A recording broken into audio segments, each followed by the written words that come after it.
honored to have Mr. Mojo repping Morgan Heritage this morning. Join us on this rainy, wet morning live in Accra here. Welcome to the studio. Welcome to GH again and again and again and again and again. Yeah, man. Top of the morning. It's good to be back home, you know? Yeah. So, before, when I got the word that the crew was in Ghana, or you were in Ghana, I said, I remember, I think it's about 2000 and, I can't remember the year, 2009 or 8 or something. I think, I don't know whether it was Off John Legend's show or it was another program that brought you guys into town. That's when I got a chance, but I was like I was tiny, I think that was when Gramps first came to Ghana. Oh, yeah.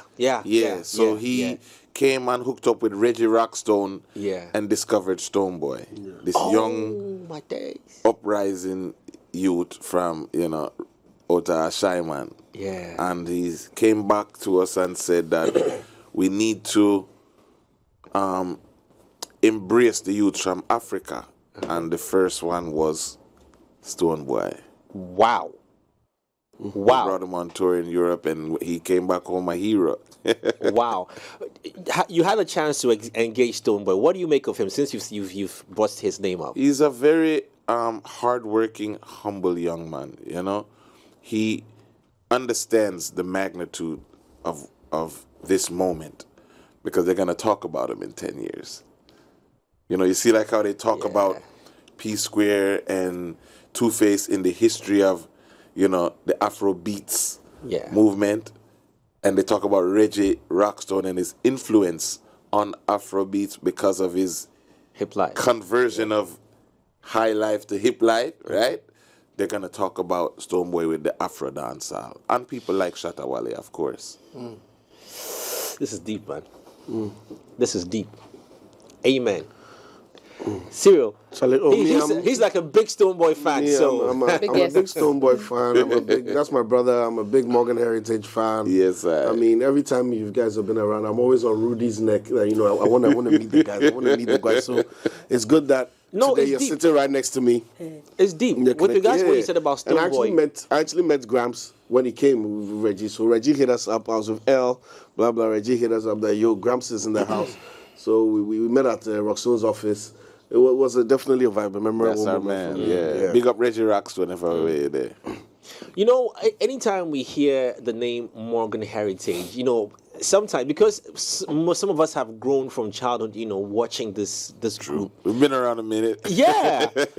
What constitutes this group? How many people? Who's been in? Who's been out? How did this? We'll come to how did it start later on. Let's talk about this the group first. Right. So the group as it exists today is Peter, Gramps, and myself, Mr. Mojo. But the Morgan Heritage that you came to know included my sister Yuna and our brother Luke's. So Luke's is focusing on music management right now since as of like 2016 and booking. And Yuna fell ill, after the Catch a Fire tour we did with some of our brothers from Jamaica in 2015. And since then, she's just been focusing on her health and being there for her children. So, she's always like, oh, I can't wait to be back and this and that. But her life is more important than running up and down all over the world promoting new music, So we have to make sure that we put our priorities in the right box, Your family. Yeah. Beautiful. Yeah, man. Long live Ras Dead Ryan Morgan, our father. Yeah. Passed away a year ago, but he's the patriarch of the family. And, that is the lineage that we come from. How is it? I was just going to say how, but go on with your how first. How is it like working with family? Are there any squabbles? How do you guys squash that and then move on with the music with that as focus and then make sure that, Morgan Heritage is still standing? So one of the things we learned from our parents growing up as kids is to never let the sun go down with your wrath. That means, say, if you really piss me off, we're going to agree to disagree. Go to sleep tomorrow. Good morning, Lenny. Right. Can I have a cup of tea, please? Thank you. But it's all love. You piss me off, but it's all love because we know that our unity is bigger than anything else. Our greatest achievement will always be our togetherness, because it's difficult for humans to coexist in the same space for a long period of time. If husband and wife can get to know each other, and these people are doing the bandungu every night, and they get frustrated with each other. They're not happy with each other all the time. What says my brother or my sister, who I have nothing but a blood relation to? What do you give me? You know what I mean? What do I give you? But we love each other, right? So it's that love that binds us together. We focus on it. We make sure that at worst we agree to disagree. Right. And with what your dad did with all of you, what are you doing with the next generation? All of us. Just to make sure just to make sure that, Morgan heritage doesn't fizzle out after your generation. So the next generation is coming in strong. They're building up their chops. My son Esh Morgan is a guitar player, went to a very prestigious university called Stetson University, at their School of Music. Okay. And you have Jamira Morgan, has been with us on tour for over 10 years, building his career, cementing his part of the legacy. You have Raya, that's Peter's son. So Jamira is Gramps Morgan's son, for those who don't know. Then you have Raya, Peter's son, that is coming in strong from a musical production standpoint, as well as a recording artist. He tours around the world as a musician with different people like Maoli, which is a popular Polynesian act. You may have heard of J Boog, who we travel with sometimes to Africa and to Europe and across America. That's our brother that we helped to launch his career out of Jamaica when he just started. So I wonder. Does this mean that nobody else is allowed in the group? Well, the group is the group, right? But the legacy goes beyond the group. It's bigger than us. When you say Morgan heritage family, you're talking about our father, the group, and the next generation and generations to come. So, because you have an album, Legacy, right? Yes. Which was named after your father, Delroy Morgan, right? No, the legacy was our achievements thus far. Okay. Songs that became hit records on stage. They weren't radio hit records. Right. They weren't viral hits. You know what I mean? That last for 2 weeks. They were songs that we went out and toured around the world for years, and fans got to know them, and it became their favorite, more than a song like a Down by the River or a She's Still Loving Me or a Tell Me How Come, etc., etc., etc. Right. Some of those songs are like A Man Is Still a Man, Jah Works, in a them thing there. When you listen to these songs on stage and you see the reaction from the people, you're like, but they know this? I've never heard this song before. People that don't know Morgan Heritage, but they know the hit records, right? When they see us live, it's like unbelievable. So we're always grateful to our loyal royals all across the globe that help us to keep this career active and relevant today. And that's span over 20 years, right? If my calculations are right. Correct. And we know how difficult it is to stay relevant in between time. Yeah. And More so today than ever before. Exactly. So in as much as you are looking to expand the heritage and have people join the family, what are the creative processes? What are the conversations you are having? How are you, tying in with latest technologies to make sure that the legacy of the heritage is still preserved?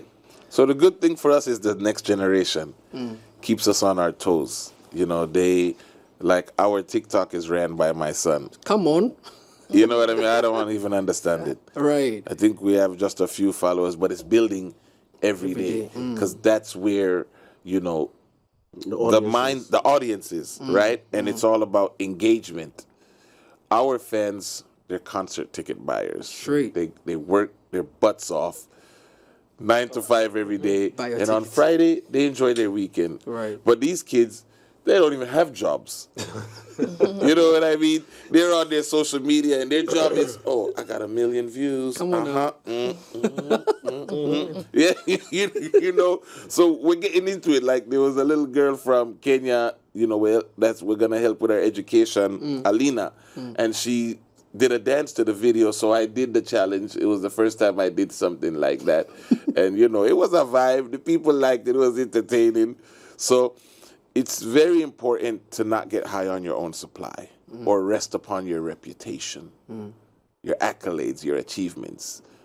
It doesn't matter what we did yesterday. What are we doing today? And what we're doing today is Who They Like You, featuring Bounty Killer, Baby Sham, and Stonebwoy that comes out on March 17th. That's the new music, the new song. You heard Just a Number. That's also going to be on the new album. And the new album is an Afro-fusion album. It's not a reggae album.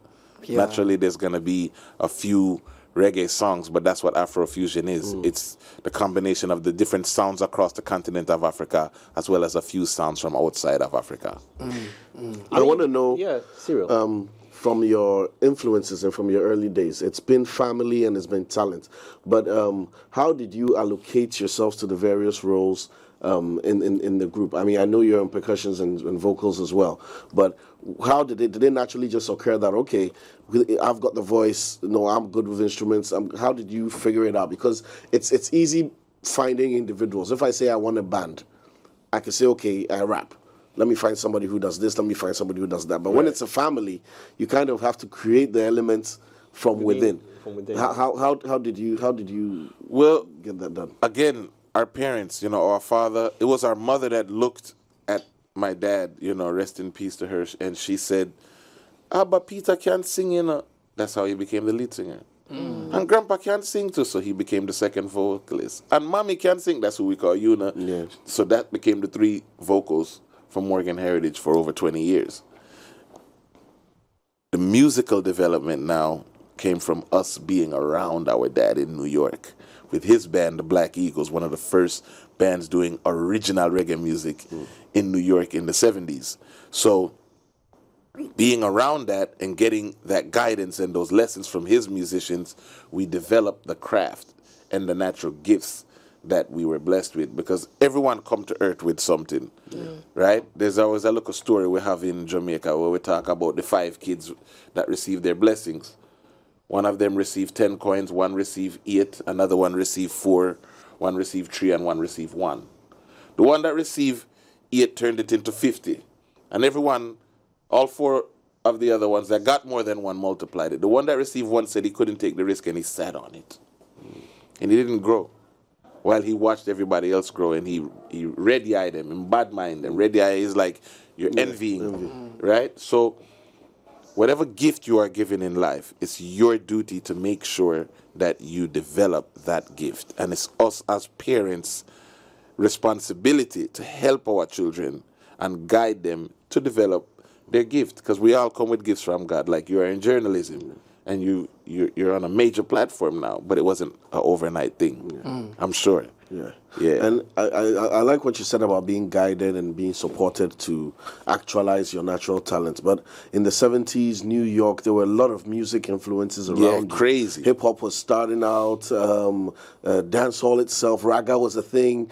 I mean, so to stay so focused on reggae, how difficult was it? Did any of you find your talents reaching out into other genres and trying to try other things, experimenting, or was it because Daddy was in charge, it was like a reggae focus? Well, I mean, being babies in the 80s, for us, we grew up on Top 40 radio.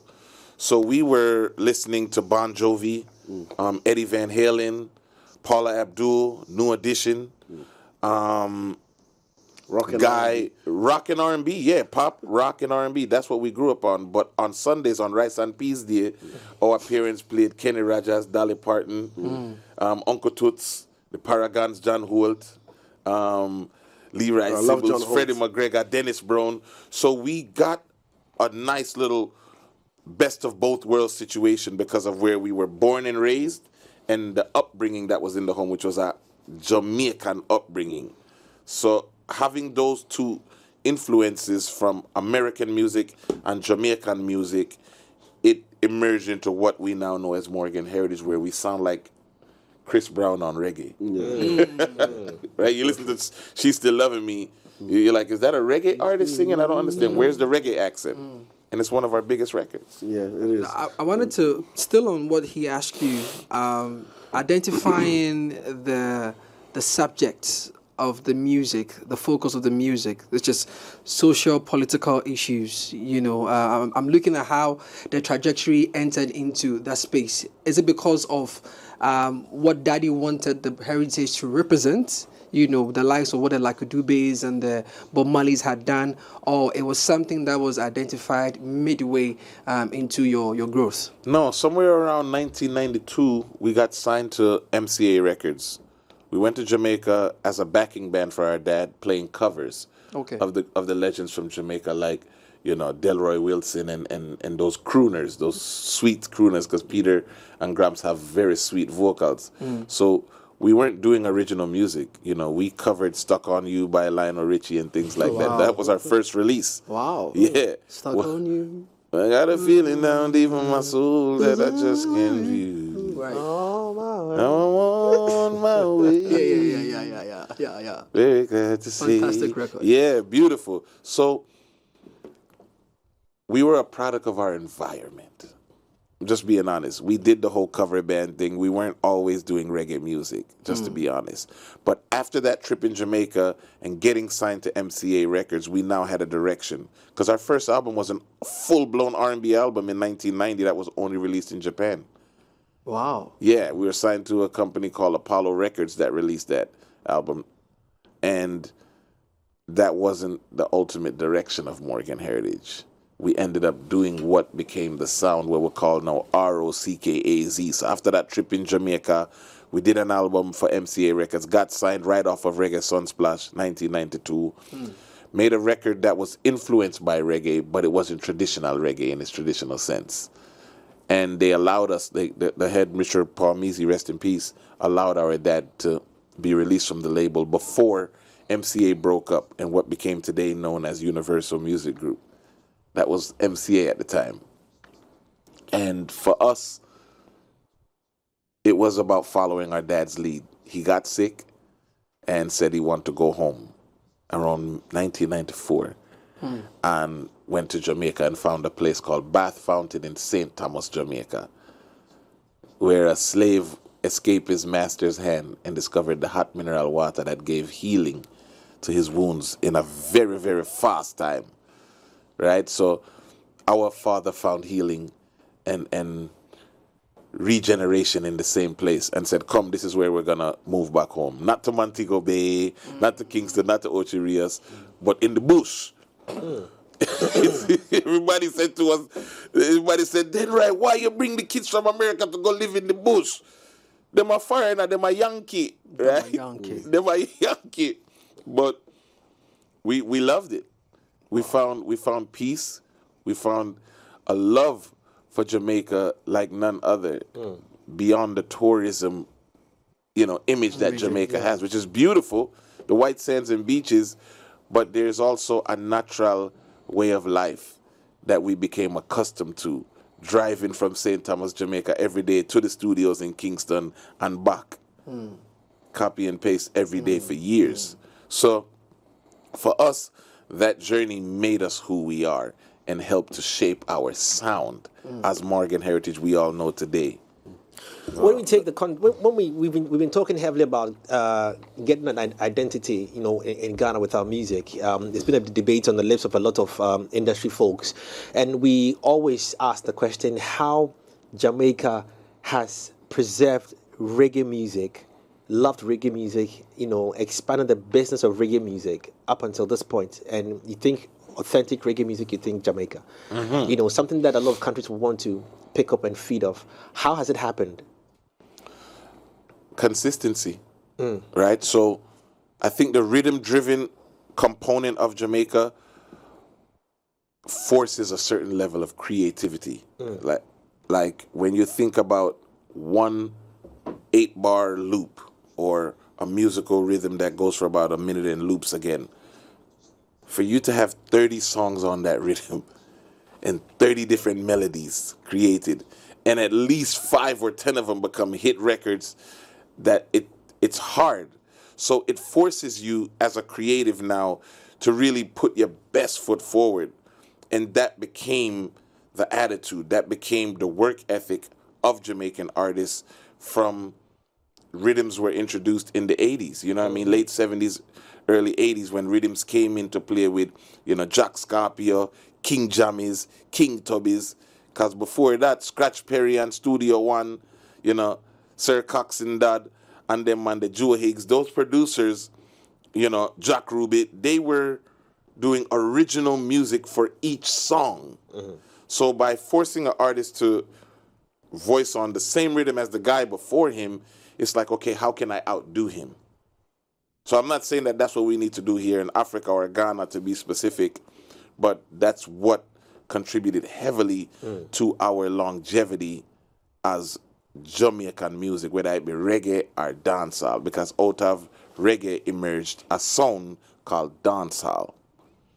Is authentic reggae music being threatened in any way? No? Why? Why would you ask that? Now, it's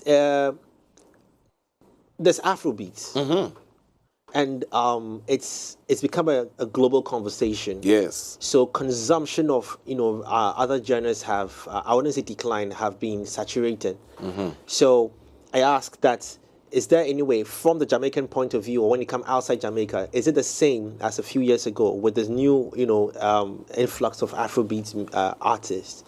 Has it threatened reggae music in any way? No, I think it has enhanced, because musically, Afro beats is influenced by reggae, as well as hip hop, as well as R&B. If you check the history, I really implore people to not get caught up on someone's opinion, because I think that's what's happening. That's what turned this conversation that you're referring to into this global thing, like, oh, reggae against Afrobeats.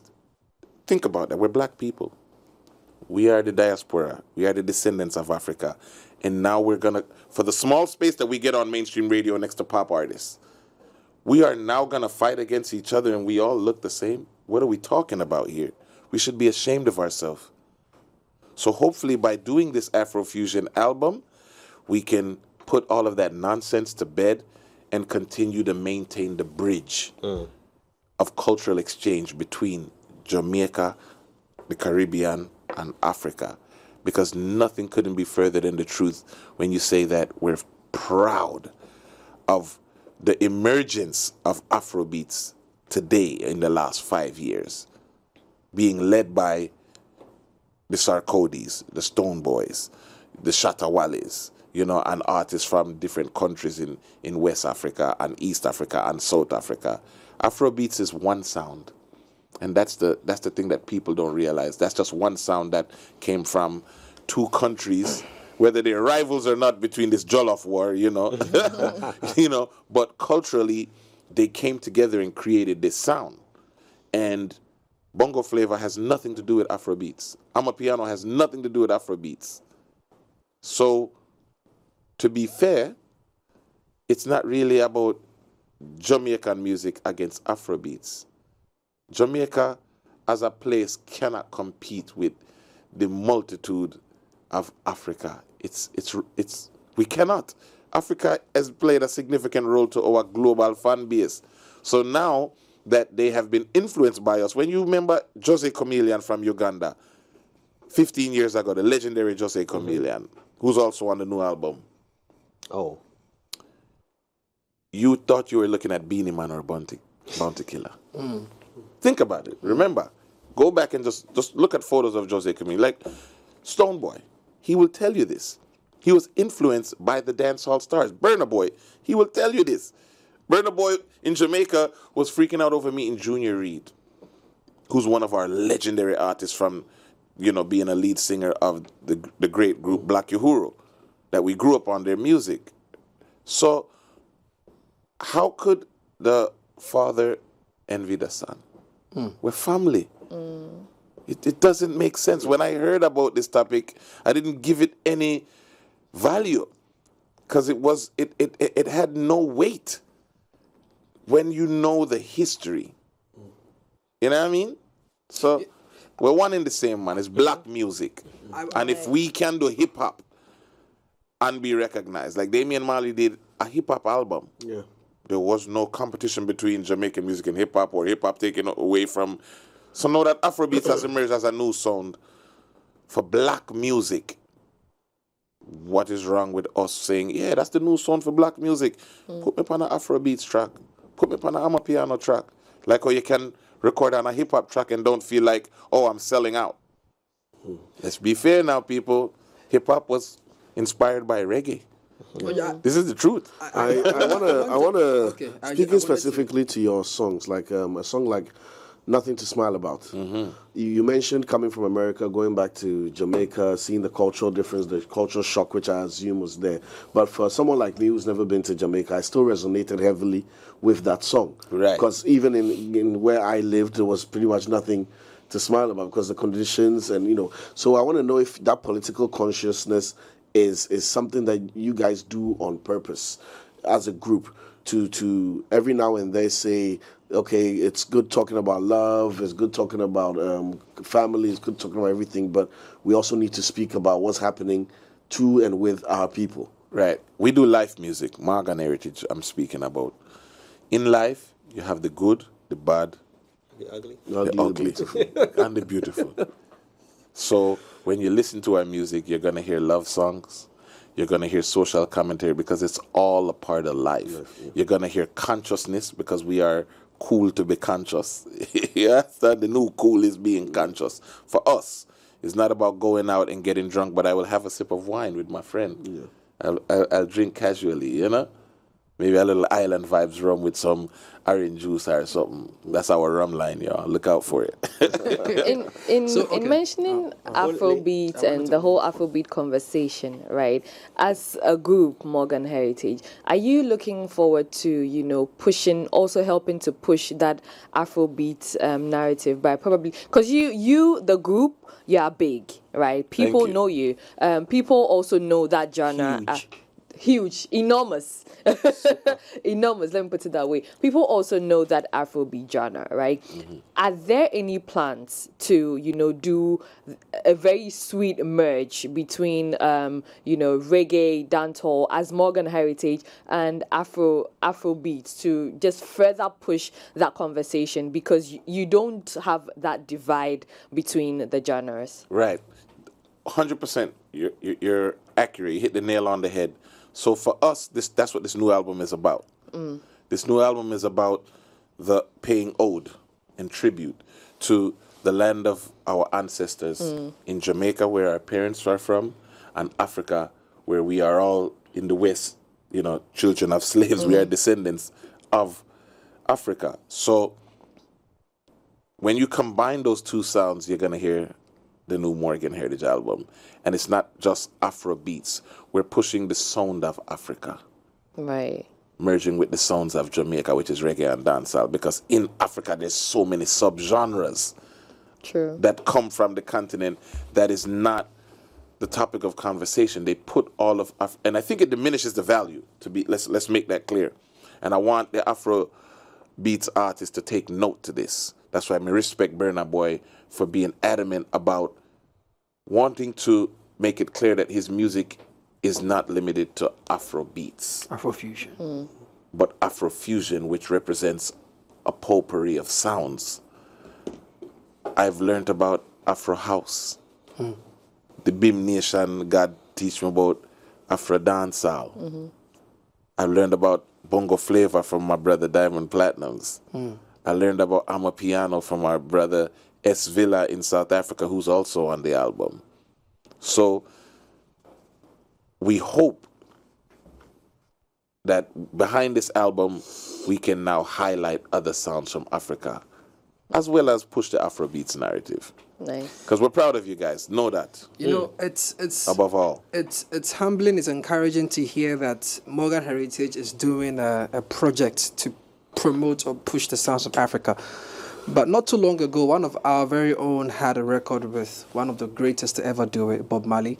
And it generated a lot of conversations. And the conversation spanned around the fact that some, because of the Rastafari movement and the consecration of reggae music and, you know, how holy of holy the genre is, certain things should be touched. You can't touch certain things. You can't do certain fusions. You can't have certain collaborations. Interesting. You dare not even try to rap on certain records because, hey, I mean, these are sacred. These are sacred, Yeah. you know. So, as Morgan Heritage, from where you sit, what is really the true deal of reggae music and these other sounds you're talking about? Because you guys have done it before. 100%. You've merged traditional reggae music with other evolving sounds. But That's what we call rockers music, ROCKAZ, reggae music that rocks. Because we went on tour with rock and roll icons like Bad Religion, No Effects, legendary artists like 311. This was back, 2001, 2002, on a tour called the Vans Warped Tour. Nothing but punk rock music. But the owner and producer of that tour, big up our brother Kevin Lyman, he came to see us perform in the late 90s at a Bob Marley reggae festival in Long Beach, California, and San Diego, California, where he was the stage or production manager. And he said that is the sound that he grew up on when he discovered Peter Tosh and Bob Marley in the 80s as a kid. And he wanted his punk rock, audience to get into that because the message of punk rock music was very similar to the message in traditional roots reggae music, that revolutionary social commentary. And it was a success. We did it 2 years back to back. And for us, looking at where we are now musically and how there is no real individualized sound anymore. Country music is now sounding like hip hop. When you look at Florida Georgia Line collaborating with Nelly, it's like, okay, that's country music, but it's take off there down by the South and eating them chicken wings. You take that accent off, and all of a sudden, you can hear Jay-Z rapping on that. So that's where music is today. So it's really important that these barriers that we're putting, I don't know why we as black people have to create these barriers amongst us, but I don't think it's really necessary. Because it's music at the end of the day. Music is free. So if you go touch local Ben say guitars in your thing and go yell up your brethren, Fally Pupa from Congo, then more power to you. So far as it promotes the African agenda, there shouldn't be a problem. Whether it is it's a sacred sound, because the conversation is more, this is a sacred genre, and you're not supposed to do this on that. You're not supposed to do that. No, but what makes it sacred? How do you make what's old become new again? How do we introduce, like you guys grew up on our music? How did that happen? Because your parents were listening to it. Exactly. So if you now, as the next generation, are inspired, like Sarkodie was, to utilize a traditional stir it up reggae sound, right? That's nothing different than what Morgan Heritage has been doing our whole entire career by fusing R&B vocals with traditional reggae music. You go to Jamaica and you hear, Jimmy Cliff, many rivers to cross. That sounds like a big pop ballad that Celine Dion would sing, but it was Jimmy Cliff. So to now say reggae is so sacred, it cannot be touched or reimagined the way Sarkodie did on that song with the gang. I was a part of an album called Chant Down Babylon. I produced a track on that album with Stephen Marley, where he remixed his father's songs and put different American and R&B artists on reimagined music with his father's vocals. Mr. Cheeks, It was Mr. Rhymes. exactly. So for me, I did the one with Gangstar, rest in peace, Guru. Oh, okay. That's the record that I made, and it was just a joy, an honor for me to sample Bob's vocals and the I Trees, Rita and Judy and Marcia, and put that with a new bass line and a new, programmed drum beat and give it a new sound. I think it makes what's old new again, but it also makes sure that we as the next generation don't forget the road that was paved for us. It's just a form of homage, and it shouldn't be looked at anything else. Anything beyond that, it's just, we're looking for a headline. I'm sorry. Wow. Now I'm even more impressed because I think that was Johnny was A good man. My man. Yeah. I had no idea. I had no idea you were. That's, Okay. I have the album, Mr. Cyril, you Cheeks, grow. Buster, Yes, sir. Groove, Yes, Gangster. sir. I had You no show idea you were on that. Well, we can. Your age is showing. Your age is showing. The man did his homework. Oh. Solid, That's solid. Definitely certified. Solid. Let's move the conversations to the Grammys. You know, it's I mean, it's a big deal to walk on the stage. You know, even to get a nomination. Because one of the things that we keep saying is, I mean, there. I was in Africa that day. Making sure the publicist was, hey, did they get to the red carpet? Did they do everything they need to do? Oh, interesting. Yeah, because I handled the day-to-day operations of CTBC Music Group with our amazing team around the world. And, So- yeah. How does it feel, you know, for the group to be honored with first of a nomination and then a win? Yeah. And then what kind of opportunities that they opened up to? So that night we won our first 2 Grammys. You see them holding 2? Because we produced that album and we're also the artists, which doesn't happen a lot. So we won our first 2 Grammys that night, and we believe that we put our best foot forward every time we drop an album. But that achievement evaded us for over 2 decades. In comes 2015. We're independent. We just finished a deal with VP Records. Thank you for those guys to help us, you know, become who we are over those years in the early 2000s.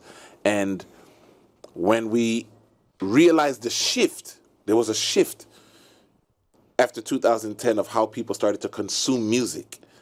And the old guard was struggling to figure it out. We was like, yo, this is how we want our music to get to people. That's what gave birth to A Perfect Love Song that was like a pop record in Japan. Not reggae hit, a pop hit, number 1 on the overall charts. We wanted to make sure that we engage our audience utilizing this new medium and these new technologies. And we achieved that with Strictly Roots. Hence the recognition, because all it is recognition. A Grammys doesn't make or break your career. It can help to elevate your career because now your peers have identified that you are the best in this particular genre, or this record is the best in this particular sound or category. So it's a great achievement. It's the heights of music, you know? And we definitely don't want people making music to say this is a Grammy song or this is a Grammy album. Just make good music. And if you make good music and you put it on certain platforms, such as the Recording Academy, because it's just a platform. It's just another organization. Like, you know, Music 3. You understand? So I think we give too much weight to it. You know what I mean? I don't know if we had something to do with that as the underdogs winning that year that nobody expected, because normally the elders in reggae music have won and our brothers and sisters in the Marleys. But they put their music on that platform. So we figured out how to get our music in front of that audience. That's all it boils down to. And we want to pay that forward. So no one told us what we know now. If they did, we probably would have won 10 Grammys already. Wow. I want to ask what the Morgan Heritage Standard is, you know, and this is the part I want you to speak to a lot of the, I don't even want to call them upcoming, whether existing or aspiring, you know, undergraduates, graduates. What are the key things that you would say would make good music, and then look at the business of how to get the music out there, because it's like a struggle of a pool of so many thousands of songs day in, day out. You know, but how to stand out, and that's a big question that a lot of new cats on the block are looking out for. So what you're talking about is talent development, and that goes beyond music. That goes to the whole creative space, the artistic and entertainment world. I think it's important for us to try to educate the youths today on what exactly it is that you're doing, right? Because music is just one part of it. You can have very little talent today and become very successful in music. True. So is it really about the craft, which is what your question is? It's not so much about the craft today, because you can go viral without having any talent whatsoever. And I'm speaking like that because the kids today, unfortunately, aren't prepared for the success that they achieve overnight like that. And that's why you see so much of them are getting into trouble with things that they post on social media or things that they say in an interview. And cancel culture now dictates who is okay and who is going to get flushed down the toilet. And it's not going to go anywhere. It's going nowhere. So don't play the victim. Prepare yourself. Focus on your craft. Make sure you're making quality music. Develop your gift, your talent that God gave you, whether it be sports, film, music, television, being an author. Hone your craft. Spend a decade making sure that you're great at what you do. And then understand the responsibility that's going to come with that fame. Because today, you can just sit on your little box in your hand called a mobile phone, push a button, and send something out to the world. The world is this small right now because of technology. So it doesn't take much to reach an audience, but it takes a lot to build an audience. So build your fan base. Stay committed to the task at hand. Learn a little bit about the music business. Those ones that are in high school and college right now, even if you have musical talent, like I made sure my kids that want to be actresses and actors and musicians, I'm like, you got to go to college. You have to understand what it is that you're doing and develop your craft at the highest level. Understand the business behind that industry that you're trying to get in. Be prepared for the success that comes, the fame that comes with the success in the entertainment industry, and then rock the world. What is it like being in the studio with Morgan Heritage in a production? You know? Madness, arguments. Me and Peter is, always going at it. Turn the kick up. No, man, you're killing it. You're ruining the track. Peter's favorite line to me, now that we're narrowing down, we're doing the final mixes, is it going to make or break the record, Mojo? No pressure. Big wahala. Big problem now.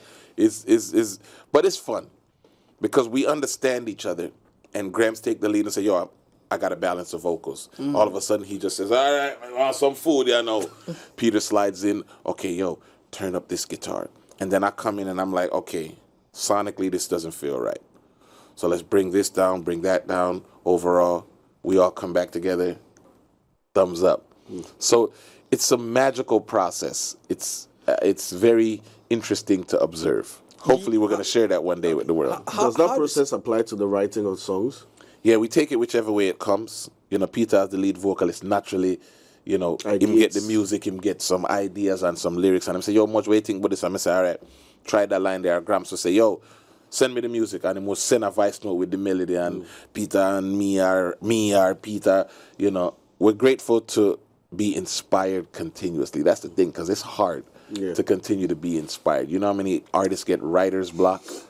It's not easy. It's not easy at all. Yeah. How do you know when the song is done and ready to go out? Because clearly in the When it's studio, released. I mean, typically, how long does it take to get a record done? We've been working on a new album for 4 years. Right through the pandemic. We started this idea after we did Africa, Jamaica for the Loyalty album with Stonebwoy and Diamond Platinums, we realized that, okay, we're onto something here. Let's explore that a little bit more. So we were doing a little tour when we came and did BIM Nation in The concert, BIM Nation December 2018. We went to Zimbabwe, hooked up with our brother Ja Preza, did a song there. We went to Zambia on that same trip, connected with Ice Queen Cleo and Maki 2, who are the two biggest artists there, did a record with them. And we was like, okay, this feels Something good. cooking. We could do this. So then Jusa, the mentor, a producer from Zimbabwe, works with our nephew, Jamiri Morgan, on a few stuff on his last album. And I was like, yo, Jamie, who that boy? Who make that music there? Hooked up with him, told him my crazy ideas and everything that I was hearing. And I was like, yo, I don't want to just do, because traveling across Africa being the household name we are when it comes to reggae music, we understood that Afrobeats was one sound from Africa. We always knew that from day one. Because Baba Two-Face, that's my boy. You get me? So when talking to him, he educated me more by showing me the grooves. You know, 'cause the traditional 5-beat pattern for Afrobeats is 1, 2, 3, 4, 5. 1, 2, 3, 4, 5. No matter if it's a shaker, it's a kick, it's a kabasa, it's cock, cock, cock, cock, cock. So when you hear chicken, you know reggae. Yeah. So when you hear the 5-beat pattern, you know say Afrobeats. But the Sounds of Africa is bigger than that. So Jussa and a kid named D Will are really the anchors of this. Well, Jussa, D Will did like 2 tracks from Nigeria. Kikiro did the track with Ice Queen Cleo and Maki 2 from Zambia. And Jussa really became like the co-producer of the album to make sure that the African element was on every tune. True. You're going to hear a reggae tune. You're going to be like, wait a second, that's so like Lucky Dube. You're darn right it does. Long live the legend. That's our big brother. We love him. So it's been an amazing journey making this music. And we're looking forward to you guys really enjoying it. The album comes out in April. And the new single, Who They Like You, you may have heard it on radio here or there. We just filmed a video with Bounty Killer and Baby Sham. Or April? No, 17th of March is Who They Like You. Okay. Yeah, that will be the next bomb that drops with Stonebwoy, Baby Sham, and Bounty Killer. We just filmed a video yesterday, and I filmed my part of the video here in Accra. Nice so one. Nice. yeah, that's, we had to make sure a little home was represented in it. Okay, sorry. In touring the world, how has your music impacted people? I'm sure there are some people who will come to you and speak to you probably after a tour or after a performance. How has your music impacted people and then the world in general, especially with the places you've been to? It saved lives. I mean, we've had people come up to us and say, your music saved my life. Your music carried me through the pandemic. Your music carried me through the hardest moments in my life. Your music saved my relationship. She's Still Loving Me saved a lot of guys. The amount of men have come up to us after our concert that they've used that song to beg their woman for forgiveness for them, nearly ruining their beautiful relationship. It's very heartwarming. It's encouraging, to say the least, for us to continue to write the songs that we write. But more glory to the Most High, Jah Rastafari, for the inspiration, because all inspiration comes from him. Right. Okay. Just to add to what she was asking about, because you talked about the inspiration you get from the countries you visit or you tour, the inspiration that comes with. Is it intentional, or it was just, as part of your work, it became an accidental discovery? So through the divinity of Haile Selassie, we learned that we should obey the laws, Rastafari. We learned that we should obey the laws of the countries that we reside in or we're visiting. By doing so, we immerse ourselves into the culture. We don't try and go there and act like, yo, I'm Jamaican, yo, where the Aki and Selfish? No. Okay, we're in Senegal, all right? I want some Chebujen and some bullet. Oh, we're in the Gambia. We're in Nigeria. Give me some pounded yam. We're in Ghana. Give me some fish stew. Give me some contombre. Come on. You understand me? Yeah. Yeah. You've eaten a lot of things. Yeah, because if you eat, this is what I tell my kids, if you eat fish, you eat chicken, try that in different styles. My favorite food is Indian food. As a Jamaican, our food is so delicious, but it's so heavy. And put on weight and starch and all these things. Look at our little bro Hussein Bolt. That man is putting on some weight there and he's still fast, but he's eating too much yellow yam. You know what I mean? Jamaican food is so fattening and so delicious, man. So I love the West African food because, for those who don't know, tomato is an anti-cancer food. So you guys don't have a high cancer rate in West Africa because you use so much tomato within your stews and different dishes. And I enjoy it. Like Graham St. Peter's like, yo, you keep talking about this contombre and fish stew and the kelewele and all these things. Because we cook it different in Jamaica. We fry the plantain green. We fry the plantain ripe. But you guys make it overripe and make it into like this thing and season it and call it Kelewele. Kelewele. Man, yo, Charlie. Delicioso. Touch your heart. Oh, touch my belly. Touch my belly. That's our in-house food. Don't do that. Oh. Food is good. Food is good. Yeah. So we have to talk after the show. We'll talk after the show. Wow. This is this is great. This is great. It just keeps. I'm just amazed how how this legacy has been built. And it brings to mind. So, where is this going to? Or you're living the day as it comes. Yeah, we're in the moment right now. We have no clue what's gonna happen next. Like, this record may fail, and we're prepared for that. But we know we put our best foot forward. Some people are not gonna like this. Them going to say, "Well, my heritage I try." Oh, them I try go up on the fad. My guy, 2010, we did our first African collaboration with Youssou N'Dour in Senegal. Get out of here with this nonsense. Where was Afrobeats then?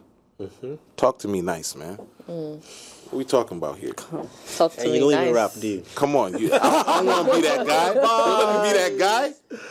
So okay, now let's relive. We'll come back to the album in the last 10 minutes of the conversation again. Relive some moments with us with the tours. Places you've been. You touched on Senegal, Kenya, some places and had some good food.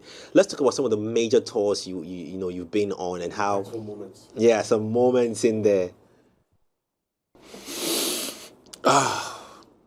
2018 first special guest appearance, Ghana, Insane, BIM Nation concert. Red Rocks, Colorado, at the amphitheater, 10,000 people. It was our tour behind Miracle. Just released that album that we were signed to MCA Records. Insane, just seeing all those people and how Peter developed into a master performer. That was a tour he realized that he could control 10,000 people. Senegal, 2007. Crazy. Dembe Job Stadium. Big up Lord Alajiman, who's also on the album, on a song with Ghanaian's own Rocky Dawoni. Madness. It was so impactful that the then president of Gambia was involved with a production company, and Frankie Paul was there, rest in peace.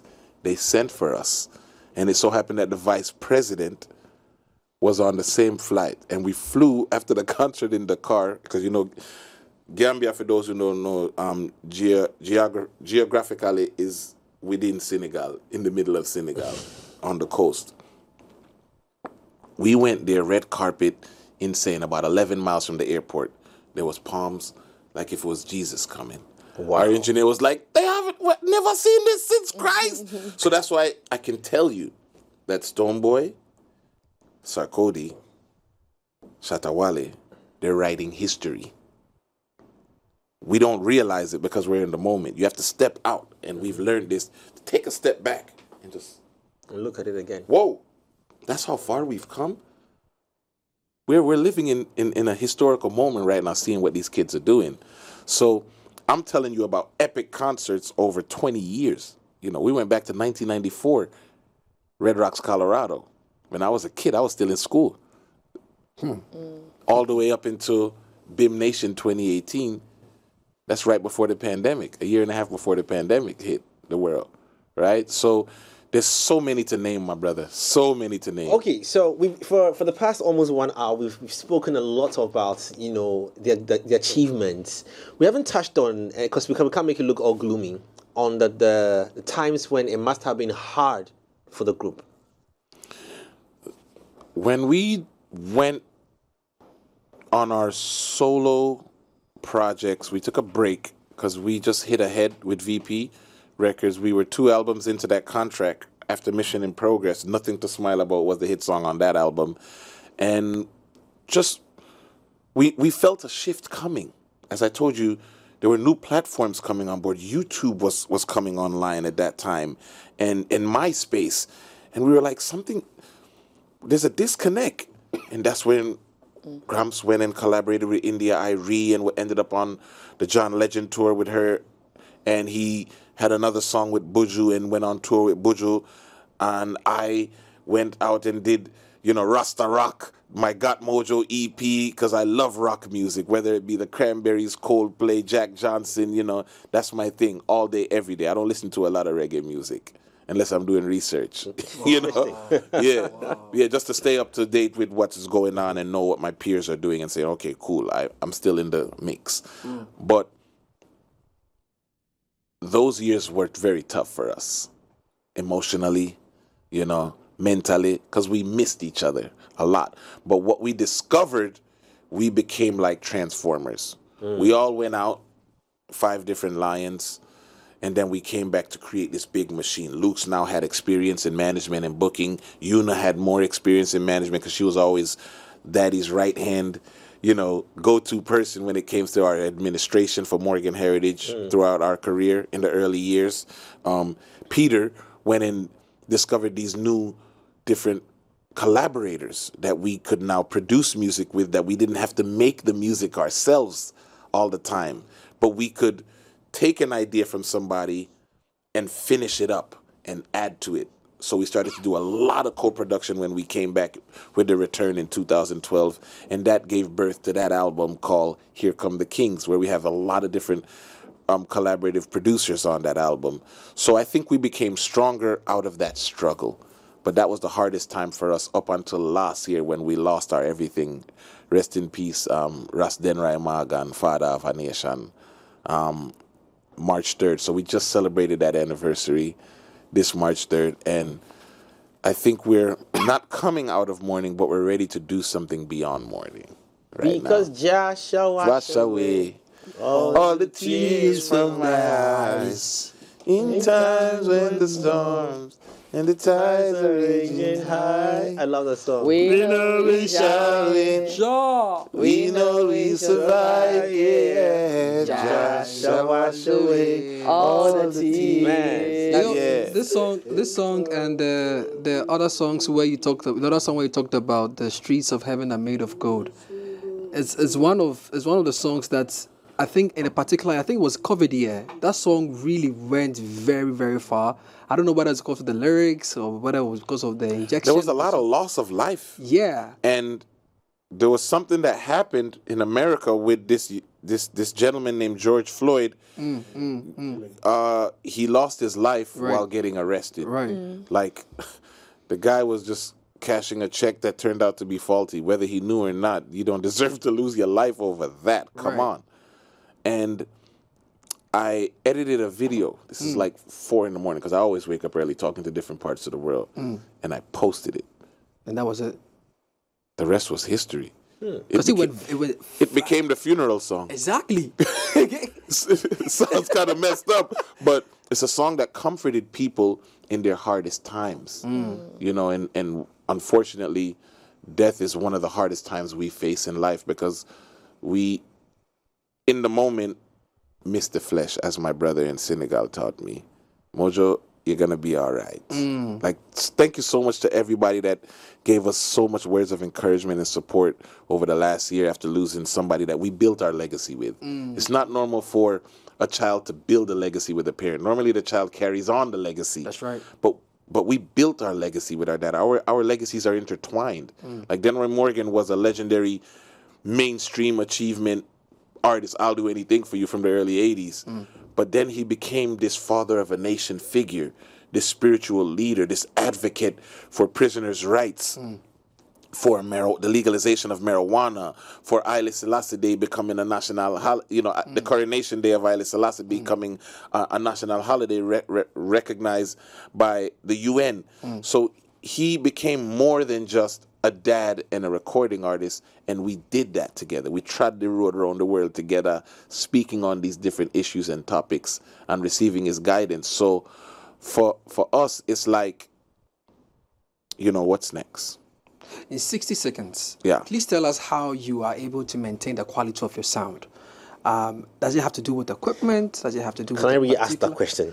So I see a lot of artists lately They're in the house. Sound right. You know, we've gone from the days of the booth and, you know, and all that. Yeah, you know, can now record in just- your bathroom now. Yeah, in your bed. just holding the microphone, and then sometimes the mic is shaking. I'm asking, isn't that noise coming in the microphone like they're doing that? Like, are you still traditional with the, let's do the studio? Nah, we're moving with the times, 100%. You know, yo, Jay, send me a tune there, email, WhatsApp, boom, get back the files. All right, cool, link up. And you see DJ Khaled on social media. Have the vocals come in yet? It's real. That's technology has made the world very small, as I said earlier. So for us, we're enjoying this process of being able to just wake up in the morning, right in the bed with the computer, right in the melody of vibe. Get up, go take a shower, do some exercise, come back, go in the studio. That melody now has a beat, and all of a sudden you find the words. The comfortable, the laid-back atmosphere that you can create music in today, it was a process. You had to get up, get dressed, go to the studio, you know, go through that whole, you know, routine. This is how you make music. But how do you maintain? Because like you said, different sources of the sounds are coming, you know, from WhatsApp and wherever. But when you put the record out finally, it sounds sonically It's just your approach to the music. It's your approach to the music. It's what makes you happy as a creative. For us, when we listen to the quality of the mixes, the final product, we can critique it and say it could have mixed that better. But it's a hit record. So what has happened is the consumers have become accustomed to the sound quality at a lower level. Okay. These are the facts, and that's what people don't understand about the Grammys and the Recording Academy, why the most popular artist does not win the Grammys. Because it's not about the most popular song. It's about the quality of the engineering and the quality of the mixing. So we put heavy emphasis. It doesn't matter if we got a track from you and your vocals sound like garbage. We're going to take that vocal and we're going to go into a studio now, and that's your question. And that's the answer. We make sure that final step, which is the mix, erases all the nonsense that we do when we're recording the music. Because we do some foolishness. You'll hear, I have a track with, you know, Dead Presidents where Stickman is M1 and Stickman. It's just in there. I'm like, do you what am I going to do with this? Do you think it's going to be a problem to Afrobeats because you've traveled, you know, worldwide, or let me just say in the continent? Do you think that having listened to the sounds coming from Africa, do you think it's something that we need to really focus on, because it's been an in-house conversation? But you guys are. It's getting better. Okay. Listen to Afrobeats. Listen to the hit songs 5 years ago coming from Africa. Not just Afrobeats, coming from Africa. And listen to the songs that's coming out of Africa today. You're getting better. Come on. Come on. I mean, I don't know how many hours flight is this from? It is from Jamaica to Ghana. I haven't been there before, but roughly you're doing. You probably have to connect in Europe or you connect in America. So depending on where you connect, 12 to it 16 can any be 12 to 16 hours. Yeah. You cannot travel 12 to 16 hours if you came from Jamaica to Ghana without telling us the album title. It's so not fair. I mean, we can't do that. Like, My brother, you know, like, you get me in problem. Or Peter and Graham. Where's my phone? They are watching this. Look at it, Mr. Mojo. Please. Yeah. I beg. See the way, please. Please. We should just wait, right? Just a few more days. March 17th, we're going to reveal the name of the album. We're going to share the artwork. We're going to announce quite a few of the features. I gave you a few features. They were, I was on an interview on Sunday. I gave them nothing. You got more out of me today. Did anything special go into choosing these features for? Yes, the sound of the songs, and the topic of the songs. We knew, based on this song called "Africa Is the Future," that we was like, who's doing things that's taking Africa to a whole new stratosphere that people aren't paying attention to, really. Our brother Lord Alajiman is heavy into gaming, and people don't realize that gaming is very big in Africa. So, okay, Lord Alajiman, Rocky Dewani, as a philanthropist, he's involved with a lot of different activations and things, because he and I are on WhatsApp. We share our updates with our movements in our career a lot with each other. It was like, he's the man to go on this song. So that's just an example of how we decide who is going to go on which song and if they're going to be a good fit or not. Right. Well, we didn't get the name. No problem. We tried. Audience, we tried, right? Another thing we probably should get out of you is the relationship between you and Stonebwoy. You know, he seems to be a go-to person, you know, when it comes to making, you know, music in Ghana or with a Ghanaian artist. Is there any specific reason why it's, you know, Stonebwoy? I told you, he has a certain humility. He pays homage. It doesn't matter how big Stonebwoy gets. Yes, Godfather. Yes, Godfather. That humility is attractive. It's very attractive. Humility. For us. Because we have a thing in Jamaica where we say the humblest calf suck the most milk. So look what his humility has done for him. Who has collaborations in Africa with Jamaican artists like Stonebwoy? True. Facts. Him nation. Is that I'm being honest. I'm not taking nothing. Shatter movement, big up on yourself. You understand? On all the big things, Beyonce and all these different things, Sarkodie, General, amazing. But we're talking about why Morgan Heritage loves Stonebwoy. Yeah. That's the question. That's Yeah. right. His humility. He's a very humble youth and he's a hardworking youth. So that took a place in our heart. Because I didn't vibe with him much on the tour. I was so focused on the business. And we were in the dressing room and remember in Amsterdam, Mr. Mojo, hug him up. I was like, yes, youth. Grams tell me about you and Ray. Well, look forward to big things. Like I said, he came back home. I'm a hero. So when we are doing anything Africa, Stone, then. And Diamond Platinums is another one like that where he embraced us. You know, big up our brother Joseph Kusaga from another media company in East Africa who made that connection in Rwanda in 2016. We went there for Fiesta that they do in Tanzania. They brought it to Rwanda, and Diamond and us were the headliners of that event, and the rest was history. Big up our sister Anne-Marie Oyuga for making sure everything was good on that trip. Well, anytime that Morgan Heritage needs to do a collaboration with an artist that can't sing, I mean, like me, you know, he raps, so it's fine. We can't sing nor rap, We'll so try. we are here to do the biggest flaw ever. But on that note, thank you so much. We're Thank looking you for forward to a having big us. countdown. This is about 10 days from now. Yes. Yes, 10 days from now, you know, we'll be hearing that sound with Stonebwoy. Looking forward to it. Thank you so much, Mr. Mojo. This has been a great conversation with you. Looking forward to, you know, having more. And I can't wait for April when the big, you know, the final plate, right? The final, Yes. everything, drops, you know. But for those looking out for the album title, I tried. I'll give you the date. Yeah. April 21st is the release date for the album. You've heard it first here. I've never mentioned it anywhere. Where's your bell? Come on.